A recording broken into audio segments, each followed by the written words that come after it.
Olá, família do Mediadores Brasil. Hoje nós vamos receber uma convidada muito, mas muito especial, doutora Laura Nascimento. E vejam só, nós temos trazido aqui nessa série de entrevistas personalidades do mundo da mediação, do mundo da arbitragem, dos meios consensuais, mas hoje nós vamos trazer uma pessoa que vai conversar conosco sobre um tema muito especial.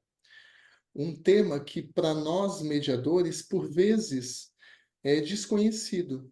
Desconhecido no sentido de nós não sabermos exatamente como nos posicionar, como transitar por essa área do direito que envolve pessoas com deficiência. Então, doutora Laura Nascimento, que é auditora, né, doutora de controle externo do Tribunal de Contas do Piauí, advogada especializada em direito da saúde e direito das pessoas com deficiência, influenciadora e ativista da inclusão e mãe atípica. Vejam só nessa apresentação da doutora, eu tenho certeza que já ficou aqui uma dúvida nossa, essa expressão mãe atípica, que também, enquanto mediador, fui inclusive procurar entender, saber o que é uma mãe atípica. Então, doutora Laura, quero lhe dizer que essa família aqui de Mediadores Brasil, composta por quase 10.000 pessoas, está ansiosa, né, por conhecimento e para nós aqui termos tido essa oportunidade de trazê-la, né, que gentilmente, de pronto, a doutora aceitou o nosso convite, é algo para nós de suma importância. Então, em nome de toda a família do Mediadores Brasil, quero aqui falar do nosso agradecimento. Muito obrigado. É uma honra para nós podermos ter a sua companhia e, sobretudo, podermos receber nesse dia informações que nos são tão importantes, não apenas enquanto mediadores, enquanto advogados ou pessoas que transitam no mundo dos meios consensuais, mas também como cidadãos. Afinal de contas, é, transitamos numa sociedade que, ao meu ver, e depois, inclusive, eu vou querer sua opinião acerca disso, ainda tem um débito para com as pessoas com deficiência. Temos que avançar muito enquanto sociedade. Mas conversaremos sobre tudo isso durante essa uma hora que estaremos juntos aqui. Então, nesse primeiro momento, seja bem-vinda à Casa do Mediadores Brasil. Muito obrigada, Henrique. É um prazer estar aqui, uma honra muito grande poder contribuir um pouquinho, né, para aumentar o conhecimento dos mediadores em relação à pessoa com deficiência, seus direitos, ao direito da saúde. Então, eu que agradeço o convite, para mim é uma honra poder contribuir de alguma forma. Obrigado, doutora, obrigado. E tenho certeza que sua contribuição será muito valiosa. E eu vou Ah, começar aqui lhe fazendo uma pergunta bem básica, doutora. É, Nós, do mundo da mediação, precisamos sempre nos conectar com as pessoas. Precisamos criar o que a gente chama na mediação de rapport. E o rapport nada mais é do que nós interagirmos e criarmos vínculos com os medianos. Então, a minha pergunta é: quais são as nomenclaturas mais respeitosas e inclusivas para o tratamento das pessoas com deficiência? A nomenclatura correta é pessoa com deficiência. Essa nomenclatura foi escolhida pelas próprias pessoas com deficiência lá em 2006, na Convenção da ONU, né? É a nomenclatura que está contemplada lá na Lei Brasileira de Inclusão. Infelizmente, a gente ainda tem muitas leis com nomenclaturas errôneas, né? Como inválido, deficiente, portador de necessidades especiais, portador de deficiência, PNE, né? Todas essas nomenclaturas que eu citei agora são erradas, porque o termo correto é pessoa com deficiência. A deficiência não se porta, ela é uma das características, das inúmeras características das pessoas.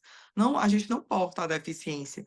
E foi determinado lá pelas pessoas com deficiência, em 2006, na Convenção da ONU, que o termo correto seria pessoa com deficiência. Por quê? Porque a pessoa vem antes da deficiência. Né? O certo não é falar deficiente, cadeirante, é pessoa com deficiência, porque a pessoa vem antes daquela deficiência dela. A deficiência é só uma das características daquela pessoa. E é muito, muito importante a gente utilizar a nomenclatura correta, não é mimimi, não é frescura. É muito importante utilizar a nomenclatura correta todas as vezes que nós formos se referir a essas pessoas e precisar, né, dar esse viés da deficiência, porque o correto mesmo é se referir pelo nome da pessoa, né? E, assim como pessoa com deficiência, é pessoa com autismo, pessoa com paralisia cerebral, criança com autismo, criança com paralisia cerebral. É, sempre a pessoa vir antes da deficiência. Perfeito, doutora. Que esclarecimento importante. Essa sua fala me chega de uma forma muito forte. Primeiro chamamos a pessoa pelo nome. Olha, Exatamente. olha que Primeiro chama importante. pelo nome, porque muitas vezes a gente fala, aquele deficiente, né? Aquele que é cadeirante. A gente não se importa em saber o nome da pessoa e se referir a ela pelo nome, e sim a sua deficiência, que isso não é correto. Da mesma maneira, especial, anjo, aquele anjo azul, né? Muita gente fala das pessoas com autismo, das crianças com autismo como anjo azul, como especiais, a mãe especial, né? Que a gente luta muito para sair desse termo especial. O que é especial? É uma pessoa que não está ali como todo mundo, ela está à margem, ela é especial, ela é uma pessoa que não está integrada, né? Muita gente acha que essas nomenclaturas são mais carinhosas, menos agressivas, mas isso fala muito da gente, né? Por que que falar pessoa com deficiência a gente acha agressivo? A gente não acha carinhoso, a gente não acha legal. Porque a gente tem uma concepção de que a deficiência é algo ruim, é algo que é um castigo, é algo que a pessoa não merecia. Então, para eufemizar a deficiência, a gente usa esses termos especial, anjo, mãezinha especial, mãezinha guerreira, né? Mãe de anjo azul, ou o próprio anjo azul, que como se refere a crianças com autismo, já com esse preconceito de que a deficiência é algo ruim. A gente evita falar o nome deficiência, pessoa com deficiência, porque acha que está até ofendendo aquela pessoa falando isso. Enquanto não, a gente defende que a deficiência é uma das características da pessoa. Muitas pessoas com deficiência são muito felizes e realizadas, né? E a gente não quer que as pessoas encarem a deficiência como um castigo divino, como uma coisa ruim, e por isso a nomenclatura certa é pessoa com deficiência. Perfeito. Excelente esclarecimento, doutora. Bem, doutora, no contexto da pandemia, né, do Covid, o CNJ editou uma resolução, a Resolução 388 de 2021.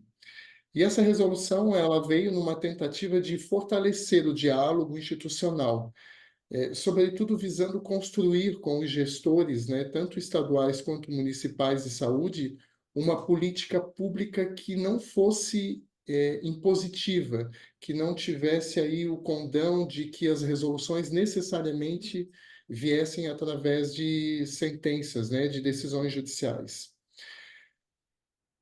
De forma prática, doutora, no seu olhar, diante daí dessa sua larga experiência no segmento, no trato de buscar os direitos das pessoas com deficiência, o que que de positivo, o que que de prático a doutora conseguiu perceber após a edição dessa resolução? Houve efetivamente algum movimento positivo, concreto, ou ficamos mais uma vez tão somente no papel, por assim dizer?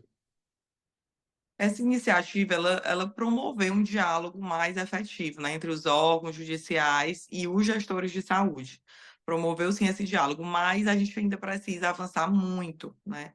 Apesar dessa abordagem ter resultado em políticas públicas mais ajustadas à nossa realidade, né? como exemplo, o desenvolvimento de protocolos de atendimento que consideram as necessidades médicas e as particularidades da pessoa com deficiência em situações de emergência, ainda falta avançar muito. Muita coisa, infelizmente, ficou só no papel. Né? Quando a gente fala em políticas públicas para a pessoa com deficiência, infelizmente isso acontece muito. Né? Tem leis, a gente tem várias leis. A Lei Brasileira de Inclusão é maravilhosa. Tem direitos previstos ali que, se tudo aquilo fosse concretamente, se realizasse aquilo, se houvesse políticas públicas para tornar aquilo ali na prática real, a gente viveria num Brasil totalmente diferente. A gente nem estaria preocupado em estar aqui falando de inclusão, né? Seria outra realidade. Mas, infelizmente, a gente tem muitas leis que favorecem a pessoa com deficiência, que prevê muitos direitos, mas, na prática, acabam ficando no papel por falta de políticas públicas efetivas, de investimentos financeiros para tornar aquilo efetivo, né? As pessoas com deficiência ainda vivem muito à margem da sociedade. Tá? A gente está conseguindo mudar isso a passos de formiguinha, mas ainda é uma realidade dura. Então, doutora, faz sentido aquela minha fala inicial de que nós, enquanto sociedade, ainda temos um grande débito, uma grande dívida para com as pessoas com deficiência? Sem dúvida. Eu digo muito, e eu falo agora como mãe de uma criança com deficiência, que o maior problema, digamos assim, de ser a mãe de uma criança com deficiência não é a deficiência do meu filho, é a deficiência da sociedade como um todo, que não fornece acessibilidade, inclusão, não ajuda essas mães atípicas, essas crianças com deficiência e as pessoas com deficiência em geral, né? A ultrapassar esses obstáculos, essas barreiras, porque a inclusão, o direito à educação, à saúde da pessoa com deficiência é um dever da sociedade como um todo, não só do Estado. Eu falo muito, se as mães típicas, por exemplo, se aliassem à luta das mães atípicas, seria outra realidade. Mas o que a gente vê é que as pessoas só deixam para agir quando acontece com elas, quando é dentro de casa, quando é dentro da família, né? Enquanto não acontece, é tudo besteira, é tudo mimimi, é só ativismo. As pessoas esquecem que a deficiência pode bater à sua porta a qualquer momento, seja um filho com autismo, um sobrinho, um neto, seja pessoas. Tem vários clientes, né, que estavam muito bem no auge da carreira, infelizmente ainda muito novos, sofreram AVC, sofreram uma lesão medular, um acidente de carro, de cavalo, sofreram um acidente vascular, um ataque cardíaco, né? E ficaram com alguma sequela, ficaram com alguma deficiência física. E eles falam muito, né? Nossa, eu não imaginava quantas barreiras eu teria que enfrentar. Às vezes a deficiência não é o mais difícil. É tudo que a pessoa tem que enfrentar para ser inserida na sociedade, para transitar pelos lugares, né? Para ter todos os seus direitos respeitados. Perfeito. Doutora, para a gente não perder aqui, nessa sua última fala, a doutora usou a expressão mãe típica e mãe atípica. Isso. Pode nos explicar exatamente o que é uma mãe típica e uma mãe atípica, por gentileza? A mãe atípica, ela é a mãe da pessoa com deficiência, da criança com deficiência ou da pessoa com deficiência. Sempre lembrando, eu gosto de lembrar, porque é a comunidade maior, assim, de crianças com deficiência é a comunidade autista, né?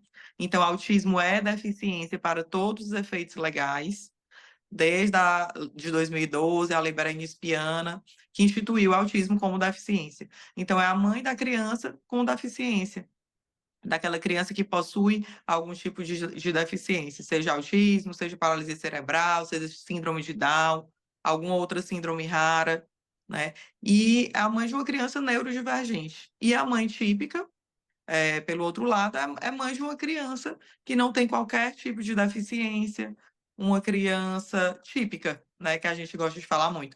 E eu até falei na minha última postagem que eu estava explicando sobre mãe atípica, no texto eu escrevi, não tive a oportunidade de falar na hora, mas eu escrevi. A gente sonha com o dia que a gente vai poder ser apenas mães, que a gente não vai precisar dessa divisão típica e atípica, porque a gente não vai precisar lutar tanto, né, para ver os direitos dos nossos filhos garantidos, para ver nossos filhos incluídos. Então, a gente sonha muito com esse dia que nós vamos poder ser apenas mães, que não vai precisar ter essa diferenciação. Ah, essa criança é com deficiência, é sem deficiência, essa mãe é mãe de uma criança com deficiência ou mãe de uma criança sem deficiência. Mas enquanto isso não acontece, né, a nomenclatura correta é mãe atípica e não mãe especial, mãe de anjo, a guerreira incansável, né, que traz tanto, carrega tantos estereótipos consigo. Doutora, eu fui fazendo várias anotações aqui durante a sua fala, porque a sua fala ela chega e me atravessa em alguns lugares assim muito profundos.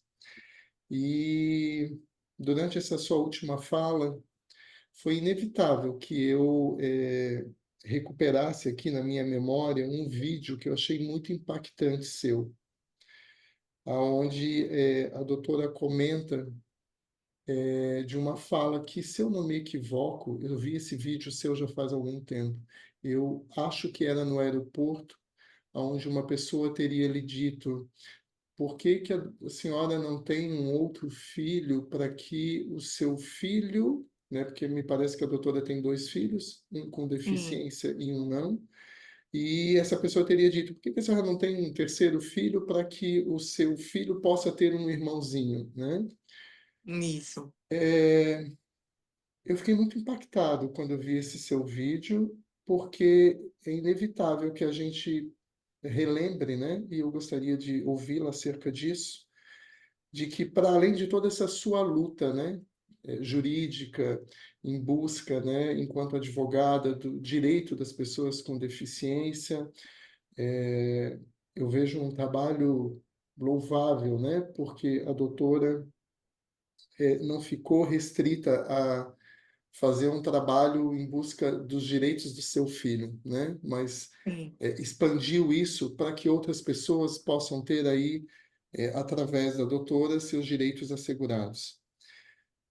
Mas, para além dessa questão dos direitos, tem algo que me toca muito profundamente quando o assunto é pessoas com deficiência. E essa palavra é preconceito. Então, eu sim. gostaria gostaria de lhe ouvir, né?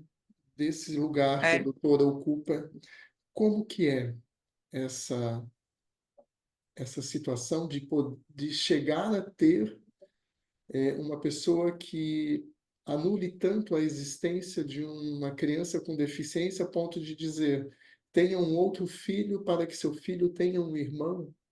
É isso mesmo? isso, é isso mesmo.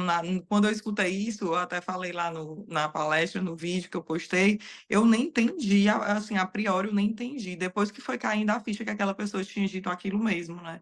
Ela anulou a existência do meu filho com deficiência, como se o meu filho mais velho, que é sem deficiência, não soubesse o que é ter um irmão, porque o mais novo tem, né, a deficiência. Quando, na verdade, eles são, assim, os irmãos mais lindos que eu já vi, são muito ligados, muito unidos. Se alguém sabe o que é ter um irmão, são eles dois. Mas foi muito impactante essa fala e foi uma das coisas que me fez lutar muito contra o capacitismo, né, que é justamente o preconceito contra a pessoa com deficiência, assim como existe o racismo, o machismo, existe o capacitismo, que é o preconceito contra a pessoa com deficiência, e o preconceito mesmo, porque essa pessoa, para ela falar isso, ela supõe que meu filho que usa cadeira de rodas não entende o que é falado, né? Ela anulou, ela falou na frente dele, ou seja, ele ouviu, ele entendeu, mas ela pressupõe, eu acho que ela pressupõe que ele não ouvi, que ele não entende, ou que ele não ia ouvir. Muita gente chega falando com ele, gritando, e ele não tem deficiência auditiva. Pelo fato dele ter a deficiência física, a pessoa pressupõe, ah, não, ele tem deficiência auditiva, intelectual, ele não fala. As pessoas perguntam as coisas para mim, ao invés de perguntar para ele. Chegam falando com o Henrique, que é o mais velho, e comigo, e não falam com ele, né? Pergunta o que é que ele quer, o que é que ele gosta, já pressupondo que ele não fala e que ele não entende. Isso é capacitismo. É a gente achar que, por exemplo, chegar. O capacitismo é estrutural. Todos nós somos capacitistas. Nossa sociedade a gente foi criado assim. Então, o que a gente tem que ter consciência disso, tomar consciência disso e tentar mudar. Mudar dói, mudar é difícil. Não é do dia para a noite que a gente tem um olhar de pena para uma pessoa com deficiência, e a gente vai reconstruir isso na nossa mente, né? E tirar esse olhar, tirar essas falas preconceituosas, né? Mas a gente precisa querer mudar, entender por que mudar, que é necessário mudar. E eu luto muito por isso, porque o capacitismo ele está intrínseco. Tem no mercado de trabalho, eu vejo muitas empresas que fornecem ali a vaga para a pessoa com deficiência, mas não pegam o currículo daquela pessoa para enquadrar ela num local de acordo com as competências dela. Essa pessoa não vai ter mobilidade na carreira, ela não tem oportunidade de crescer, ela está ali só para cumprir uma lei. Né? Então, isso acontece demais. Temos expressões capacitistas que quase todo mundo usa ou já usou e não percebe que é capacitismo. Por exemplo, da onde João sem braço, nossa equipe não tem pernas para isso, fingir demência, tô igual segue em tiroteio. Então, expressões ofensivas, né? Que mancada, expressões que ofendem a pessoa com deficiência. Porque se você for parar para pensar, que mancada, a pessoa errou, a pessoa foi inconveniente, como se e ofendendo pessoas que têm deficiência física nas pernas, né? Então, quando a gente para ver isso, que pode ter ali uma pessoa no ambiente com deficiência que se sinta ofendida, ou mesmo que não tenha, né? Essas frases capacitistas podem ser evitadas, né? Quando a gente para ver que isso é possível e que faz tanta diferença a gente parar com essas falas, parar com esses pensamentos e essas atitudes, faz tanta diferença no mundo, né? Então, eu luto muito contra o capacitismo e foi justamente essa fala dessa pessoa. Pelo menos isso ela trouxe de bom, porque eu me preocupei em estudar o capacitismo e lutar contra ele. Então, sempre que eu tenho oportunidade, eu ressalto bem isso, né? Que é muito importante a gente entender o que é o capacitismo, e se tornar capacitistas em desconstrução. Né? Eu não me considero que eu não sou capacitista, porque eu ainda desconstruo muita coisa na minha mente, mas eu tenho consciência que hoje eu sou uma capacitista em desconstrução e eu procuro e luto por isso. Perfeito. E doutora, como que a doutora compreende, qual é o seu olhar no sentido do que a mediação pode contribuir para que a gente possa avançar nas questões de saúde, nas questões de direitos das pessoas com deficiência? Qual é o seu olhar sobre a contribuição que a mediação pode trazer nesse contexto? Eu acho a mediação assim uma ferramenta super valiosa, né, para diminuir a judicialização nas questões de saúde, que a gente está vendo muito, muito, né? O judiciário está abarrotado de ações de saúde, né, e processos que envolvem o direito da saúde, e que são processos que têm um senso de urgência muito grande. A gente fala ali da vida de uma pessoa, da saúde de uma pessoa, muitos são questões de vida ou morte, né? E na contramão disso vem a morosidade do judiciário, para a gente ter às vezes a liminar sai rápido, a decisão sai rápido, mas para a gente efetivar essa decisão demora. É difícil o contato com o plano, é difícil intimar o plano, o endereço está errado, toda aquela coisa que quem advoga sabe que acontece muito, né? Às vezes, para juntar uma decisão, já tive decisões favoráveis em sede de acórdãos, né, no Tribunal de Justiça, para juntar aquela decisão, demora 2, 3 semanas. Para a gente poder ter aquela decisão nos autos. Tem a certidão de julgamento, não tem a decisão. Então, aí daí a gente vai lutar por uma intimação do plano, vai começar a contar o prazo para ele cumprir. Então, e tem várias questões que trazem essa morosidade à tona, né? E vai muito na contramão da urgência, que são os processos de saúde, que geralmente é um senso de urgência muito, muito grande. Então, eu acho que se houvesse efetivamente uma mediação nessa área desses processos de saúde, iria salvar vidas, porque as partes envolvidas iam poder compartilhar, né, suas perspectivas e encontrar soluções aceitáveis de forma muito mais eficaz e muito mais rápida do que um processo judicial prolongado. Então, eu só vejo benefícios para todas as partes. Mas o que acontece muito é que o jurídico dos planos, o jurídico do SUS é muito inacessível. Eu cansei de lá tentar propor acordos, levar acordos, procurar o plano administrativamente antes, e às vezes a gente não consegue nem fazer o protocolo para conversar, a gente não consegue nem ter acesso a esse jurídico, né? Às vezes são jurídicos de fora, grandes escritórios, totalmente inacessíveis, e acaba que as demandas ficam nesse número absurdo e com essa morosidade. Para ter ideia, eu atuo nessa área de saúde desde que o Arthur fez um aninho, o processo dele foi meu primeiro processo, então faz 5 anos que eu estou atuando como advogado da saúde. Eu não tenho eu já tenho sentenças que tive, veio do ano passado para cá. Até ano passado eu não tinha uma sentença, nem a dele. A dele saiu ano passado, depois de 4 anos de processo. Hoje eu já tenho algumas sentenças, digamos que de 200 processos eu tenho 10 sentenças, muito poucas. Eu ainda não tenho uma sentença transitada em julgado, de 5 anos advogando nessa área. Então, você vê o quanto é moroso. Às vezes, a liminar sai ali, a liminar fica valendo por 4, 5 anos, sem uma sentença, sem finalizar aquele processo. E processo no escritório é despesa, processo no judiciário é despesa, né? Despesa e entre outras coisas que acarreta tudo isso, né? Perca de tempo, perca de dinheiro, né? Perca de capacidade laborativa. Então, eu vejo que a mediação nessa área seria, assim, uma solução sem precedentes, que salvaria vidas, com certeza. Doutora, essa sua fala é muito impactante.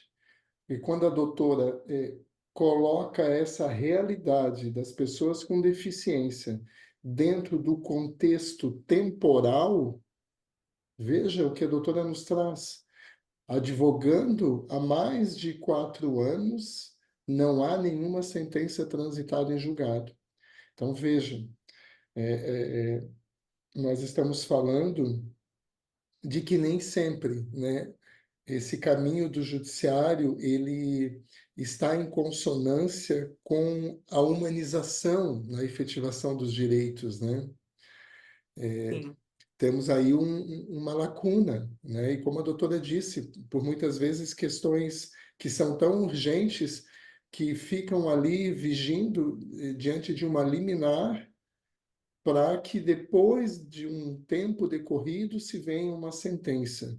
E muito em decorrência, e a doutora pontuou muito bem isso, da pouca disposição, né, de planos de saúde, gestores aí, outros, de buscar um diálogo, estar aberto, né, estarem abertos para o diálogo, para a construção de uma solução que contemple, né, de forma mais integral, de forma mais global, as pessoas envolvidas nesse contexto. Faz certeza. sentido isso? Muito sentido. Eu cansei, assim, de propor acordos para o plano, em processos meus, financeiramente favoráveis ao plano, muito favoráveis. Vou dar um exemplo. Um cliente meu que eu tinha conseguido eliminar para ele fazer todo um tratamento em Salvador, que é outra cidade da que eu moro, né? Eu moro em Teresina. Então, consegui todo o tratamento em Salvador. Esse tratamento dessa criança, que é uma criança bem grave, que tem paralisia cerebral, síndrome, cardiopatia, seria cerca de 100 a 200 mil por mês que o plano estaria gastando lá com ela, nessa clínica em Salvador.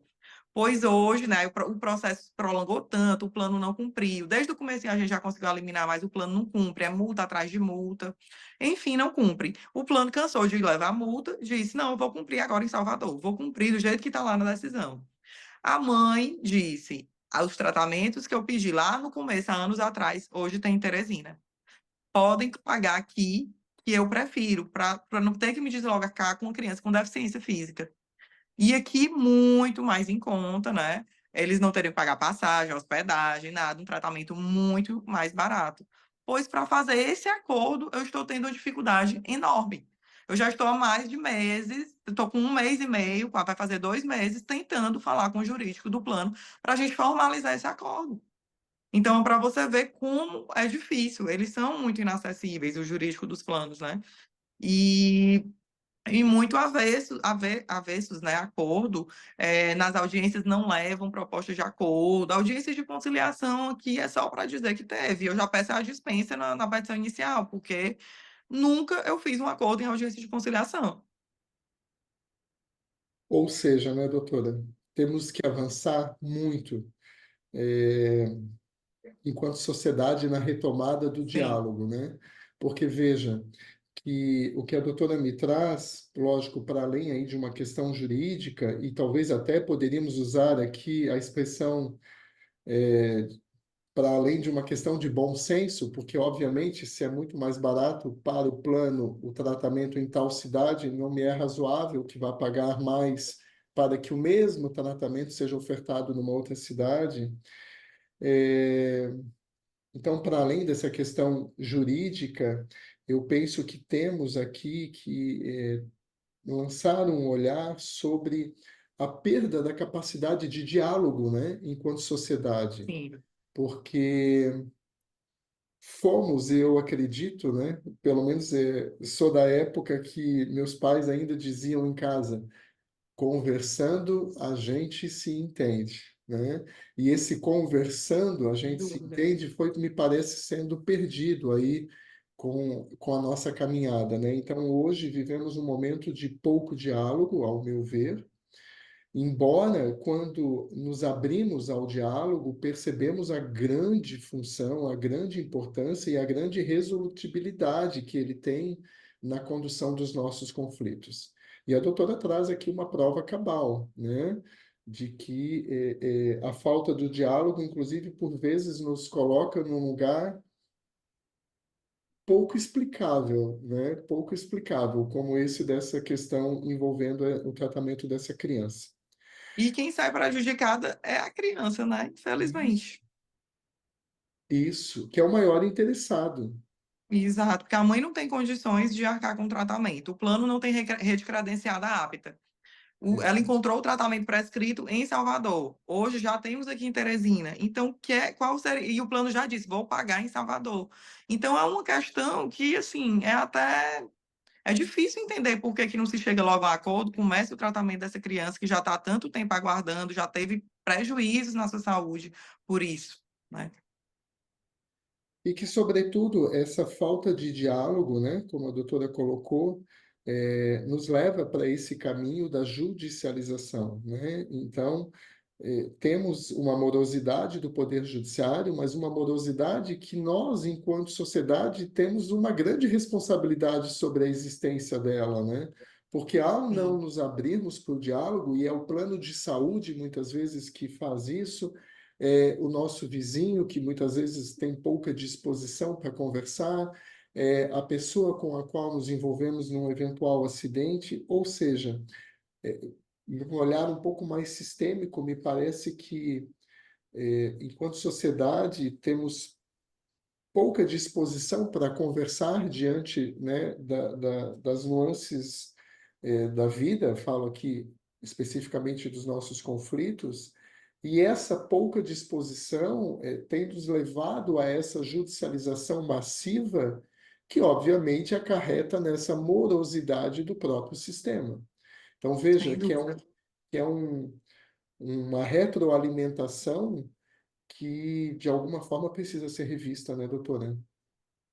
Total. Com certeza, né? E assim, depois que vocês me convidaram para essa entrevista, eu fui parar para pensar, né, na questão da mediação na área do direito da saúde, como iria fazer diferença, né? Inclusive, vou me aprofundar nisso, pensar, né, em soluções e tentar me aprofundar nisso para ver, contar até com sua ajuda nisso, Claro, doutora. porque Claro, somos eu não, parceiros eu nessa caminhada. faço eu faço parte de grupos de advogados da saúde do Brasil inteiro, né? E eu fico pensando, será acessar aqui? Mas não, eu não vejo nenhum advogado de nenhum estado em relação a esses processos de saúde, né? Seja saúde suplementar, seja saúde pública, eu não vejo ninguém falando em mediação nessa área.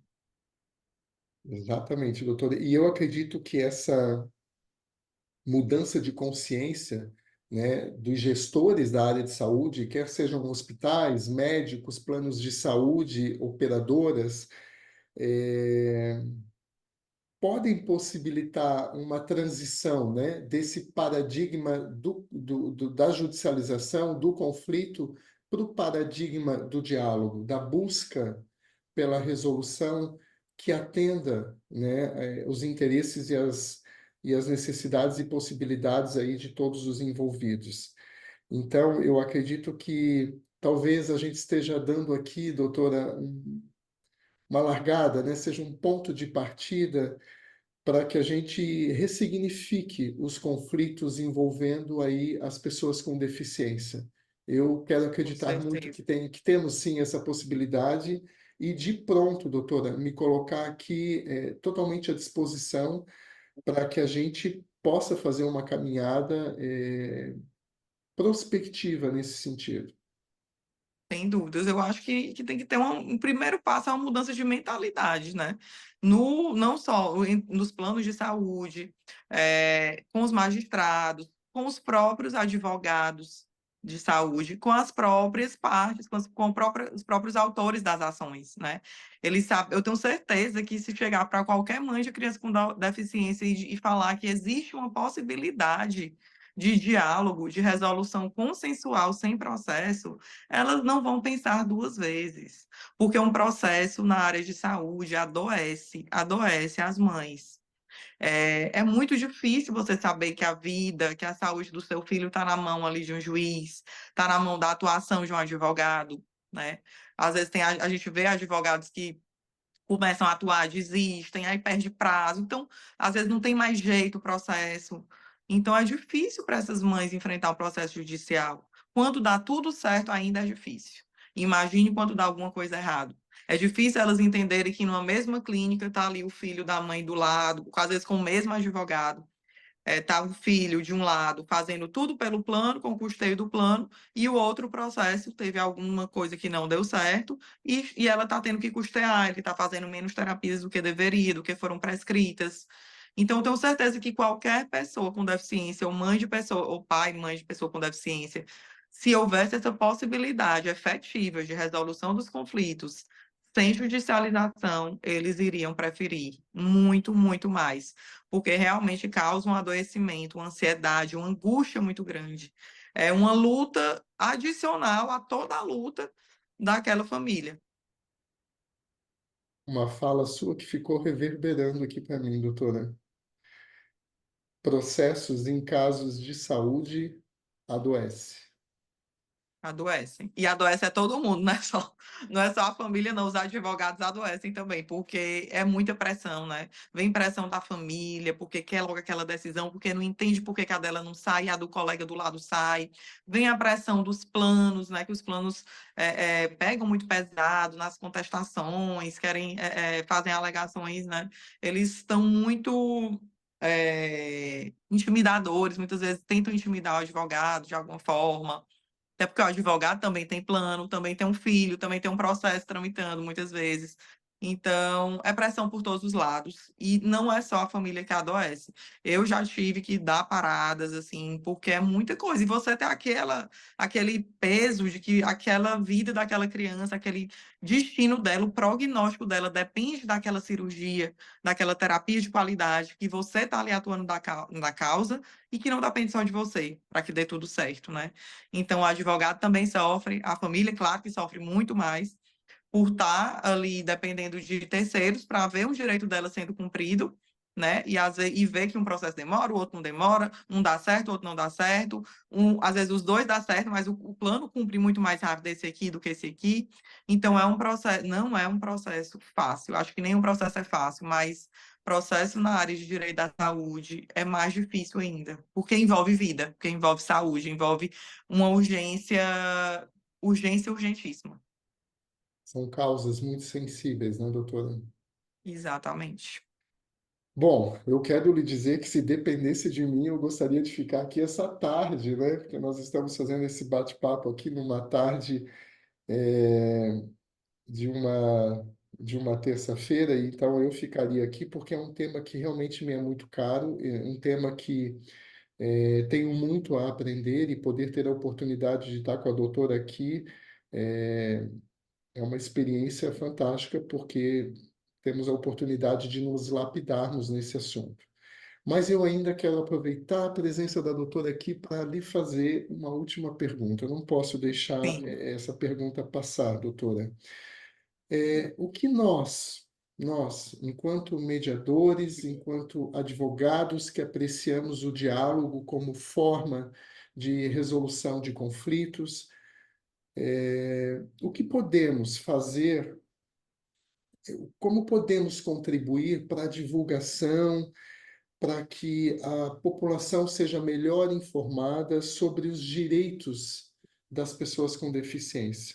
O que, ao olhar da doutora, nós podemos contribuir? Eu acho que, como a gente estava conversando, né, antes da entrevista, momentos antes, é muito importante os mediadores, para a sociedade em geral, mas principalmente os mediadores, terem esse olhar de se colocar no lugar daquelas pessoas, né, daquela realidade que ele está ali mediando. Como você mesmo disse, que já teve a oportunidade de fazer isso e fez toda a diferença, né? Então, uma mediação que envolve uma pessoa com deficiência, vamos estudar sobre aquela deficiência, o que é que aquela pessoa passa, quais são as dificuldades, as barreiras que ela enfrenta, né? Eu acho que esse olhar mais específico faz toda a diferença, né? E se estar aberto, mente aberta a aprender sobre os direitos das pessoas com deficiência, não esperar acontecer com você, com sua família, para olhar para essas pessoas, para olhar para a acessibilidade, para olhar para as suas falas, para os seus pensamentos, né? Ter uma empatia com essas pessoas. Às vezes, eu já li uma coisa em um livro que eu fiquei muito impressionada, né? Porque às vezes a gente acha que empatia é se colocar no lugar do outro, se imaginar no lugar do outro, se colocar, só que a pessoa nunca vai entender, nunca vai sentir o que o outro sente, porque uma pessoa com cadeira de, você é uma pessoa que não tem deficiência física, você nunca vai entender o que uma pessoa com cadeira de roda, que usa cadeira de rodas, sente, mas você pode perguntar, né? Como seria melhor para você? O que é que falta para dar mais acessibilidade? Uma pessoa com deficiência visual, né? A gente nunca espera que uma pessoa com deficiência esteja no ambiente, às vezes a gente vai falar, vai dar uma palestra, a gente não espera que uma pessoa com deficiência visual, com deficiência física esteja lá, então a gente não se preocupa com a acessibilidade, com o intérprete de Libras, com a descrição audiovisual, né? Então, isso aconteceu comigo. Eu estava dando na palestra que eu dei anticapacitismo lá no Tribunal de Contas, onde eu trabalho como auditora, eu falei muito sobre capacitismo, sabia que tinha pessoas com deficiência na plateia, mas eu cometi um fato capacitista, que foi, eu passei 2 vídeos na palestra dos meus filhos, né, que tinham todo um contexto a ver com capacitismo, e eu não descrevi o que ia passar nos vídeos. Eu não falei, olha, agora eu vou passar um vídeo que mostre 2 crianças fazendo isso, isso e isso. E tinham pessoas com deficiência visual. Eu fiz minha audiodescrição, tinha intérprete de Libras, então a intérprete falou, fez a interpretação do vídeo, só que as pessoas com deficiência visual não viram o vídeo, logicamente. E quando eu acabei, uma pessoa com deficiência visual veio me falar, disse com todo cuidado, que era uma crítica construtiva, e falou: Ó, Laura, você mostrou 2 vídeos, eu não vi.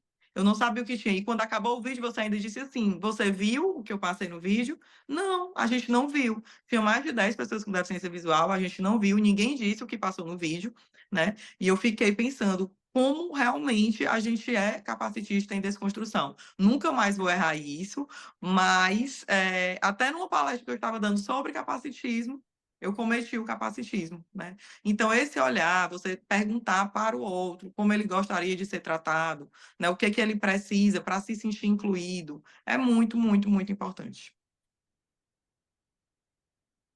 Uau, doutora, uau. Digo aqui a todos os meus colegas mediadores que essa fala da doutora Laura me chega como um conceito, como um convite. Essa fala me chega como um convite para que nós visitemos os nossos conceitos, as nossas falas, as expressões que a gente utiliza, não apenas numa mesa de mediação, quando eventualmente estivermos com alguma pessoa com deficiência, mas no nosso dia a dia enquanto cidadãos, né? Cidadãos de uma sociedade que, como falamos aqui, tem um longo caminho a percorrer. É, eu não vou dizer nem, doutora, para para outras coisas que não, para que se tenha respeito, né? Eu acho que se nós alcançarmos esse lugar de respeito e de entendimento de que somos todos efetivamente iguais, embora tenhamos tantas diferenças, estaremos talvez alcançando um lugar de uma sociedade que então sim poderá se dizer desenvolvida, né? Com certeza. Então, doutora, eu quero lhe dizer que a Casa do Mediadores Brasil é sua casa. Esteja sempre aqui conosco, né? Não precisa de convite, a porta não está aberta para a doutora, a porta está escancarada para a doutora. Esse assunto é um Obrigada. assunto muito importante. Nós estamos aí planejando um primeiro curso de mediação pelo Mediadores Brasil, um curso de capacitação contínua, e com certeza faremos um contato com a doutora para que a doutora possa ter um momento nesse curso para que nós, enquanto mediadores, estejamos preparados, né, adequados para poder lidar com essas pessoas com deficiência, porque, sim, mais do que ninguém, eu acredito que elas têm demandas e que essas demandas precisam e podem ser mediadas, e como a doutora colocou aqui, talvez a gente esteja dando um primeiro passo para que essa necessidade que hoje passa, talvez quase que obrigatoriamente pela judicialização, possa encontrar caminhos outros mais efetivos, mais céleres, né? Do que às vezes esse percurso todo que se tem que se fazer dentro do Poder Judiciário. Então, doutora, muito, mas muito obrigado de coração, em meu nome, em nome aqui de toda a equipe do Mediadores Brasil e de toda essa família de quase 10 mil pessoas que hoje compartilham aqui nesse espaço informações, experiências que possam estar nos capacitando, possam estar nos lapidando enquanto mediadores, enquanto advogados e enquanto cidadãos.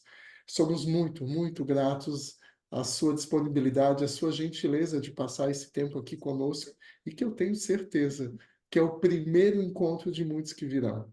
Então, passo aí para as suas considerações finais, já deixando aqui, em nome de cada um de nós, um agradecimento enorme. Muito, muito obrigado. Um grande beijo no seu coração.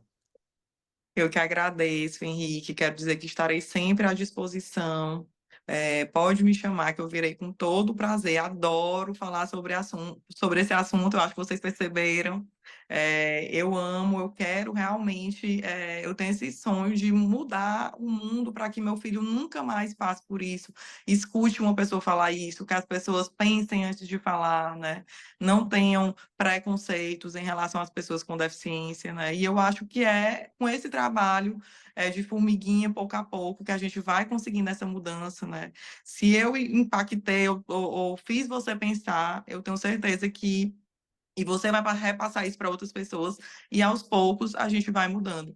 E eu acho que o trabalho dos mediadores vai ser assim, fundamental. Acho que a gente tem que realmente ampliar essa discussão sobre a mediação no direito da saúde, né? E sobre o direito das pessoas com deficiência em relação à mediação, porque com certeza as demandas dessas pessoas só aumentam, vocês vão se deparar com pessoas com deficiência, né, fazendo mediação de resolução de conflitos dessas pessoas, e é muito importante você vivenciar um pouco desse mundo, parar para olhar para as necessidades dessas pessoas, para os obstáculos e dificuldades que elas enfrentam.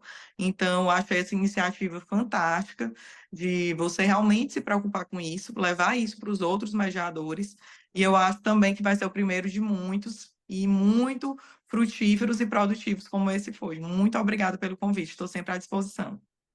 Obrigado, nós. Um grande abraço. Abraço.